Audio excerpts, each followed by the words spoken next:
ആകാശവാണി ജില്ലാ വൃത്താന്തം. ഇന്ന് പത്തനംതിട്ട ജില്ല.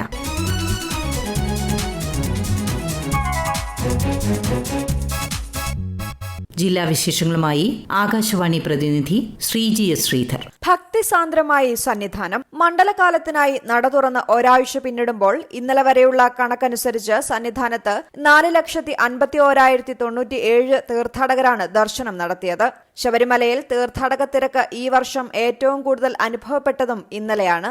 ഏറ്റവും കൂടുതൽ തത്സമയ ബുക്കിംഗ് നടന്നതും ഇന്നലെ തന്നെ. 9,254 പേരാണ് തത്സമയ ബുക്കിംഗിലൂടെ ദർശനം നടത്തിയത്. അടുത്ത മാസം 7 വരെ വെർച്വൽ ക്യൂ ബുക്കിംഗ് എല്ലാ ദിനവും 70,000 പൂർത്തിയായിട്ടുണ്ട്. ഇന്നലെ 60,742 തീർത്ഥാടകരാണ് ദർശനം നടത്തിയത്.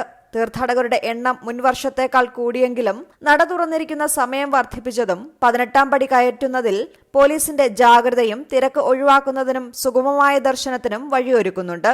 വെർച്വൽ ക്യൂ ബുക്കിംഗ് ലഭിച്ചവർ അസൌകര്യം മൂലം ദർശനത്തിനെത്താതിരുന്നാൽ ബുക്കിംഗ് ക്യാൻസൽ ചെയ്യണമെന്ന് ദേവസ്വം ബോർഡ് അറിയിപ്പ് നൽകുന്നുണ്ട്.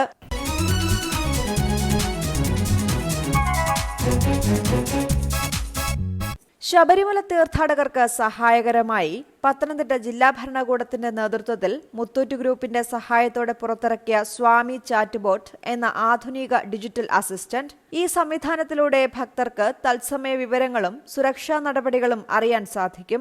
6238008000 എന്ന നമ്പറിൽ ഫോണിലെ വാട്സ്ആപ്പ് ആപ്ലിക്കേഷന്റെ സഹായത്തോടെയാണ് ഈ സംവിധാനം ഉപയോഗിക്കാനാവുക. വാട്സാപ്പിൽ ഈ നമ്പറിലേക്ക് ഒരു ഹായ് അയച്ചാൽ മലയാളം, ഇംഗ്ലീഷ്, ഹിന്ദി, തെലുങ്ക്, തമിഴ്, കന്നഡ എന്നീ 6 ഭാഷകളിൽ വിവരങ്ങൾ അറിയാനായി സാധിക്കും. ക്ഷേത്രത്തിലെ പൂജാസമയങ്ങൾ, നടതുറപ്പ്, പ്രസാദം, അടുത്തുള്ള ക്ഷേത്രങ്ങൾ, വിമാനത്താവളങ്ങൾ, റെയിൽവേ സ്റ്റേഷനുകൾ എന്നിവയെക്കുറിച്ചുള്ള വിവരങ്ങൾ ഭക്തർക്ക് അറിയാനാകും. പമ്പ, സന്നിധാനം എന്നിവിടങ്ങളിലെ ഭക്ഷണ സാധനങ്ങളുടെ വിലവിവര പട്ടിക മുതൽ വിമാനത്താവളങ്ങളിലേക്കുള്ള ഗൂഗിൾ മാപ്പ് വരെ ഇതിലൂടെ ലഭിക്കും. പോലീസ്, ആരോഗ്യം, ഫയർഫോഴ്സ്, ഭക്ഷ്യസുരക്ഷ, ഫോറസ്റ്റ് തുടങ്ങിയ പ്രധാന വിഭാഗങ്ങളുടെ സേവനങ്ങളും ഇതിലൂടെ അറിയാനാകും.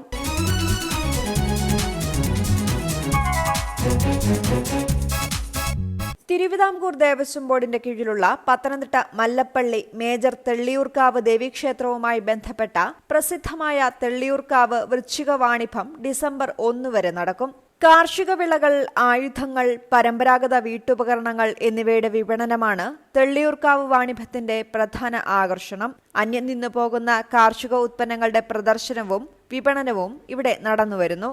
ക്ഷേത്രത്തിന് സമീപം ഉണക്കസ്രാവ് വിൽപ്പനയെന്ന കൗതുക കാഴ്ചയും ഇതിന്റെ ഭാഗമായുണ്ട്. ക്ഷേത്രപ്രവേശന വിളംബരത്തിന് മുൻപ് കുശവന്മാർ, അരയന്മാർ തുടങ്ങി അന്നത്തെ കുലത്തൊഴിലുകളും കാർഷിക വേലകളും ചെയ്തിരുന്ന ആളുകൾ വൃശ്ചികം 1 ക്ഷേത്രത്തിനു മുന്നിലെ ആൽമരച്ചുവട്ടിൽ കാർഷിക വിളകളും ആയുധങ്ങളും പരമ്പരാഗത ഗൃഹ ഉപകരണങ്ങളും ഉണക്കമീനും പണിയായുധങ്ങളും ദേവിക്ക് കാഴ്ചയായി സമർപ്പിച്ചു പോരുന്നുവെന്നും ഇത് ലേലം ചെയ്തു വാങ്ങാൻ നിരവധി ആളുകൾ എത്തിയതോടെ പിന്നീടത് തെള്ളിയൂർക്കാവ് വൃശ്ചിക വാണിഭമായി മാറിയെന്നുമാണ് പറയപ്പെടുന്നത്.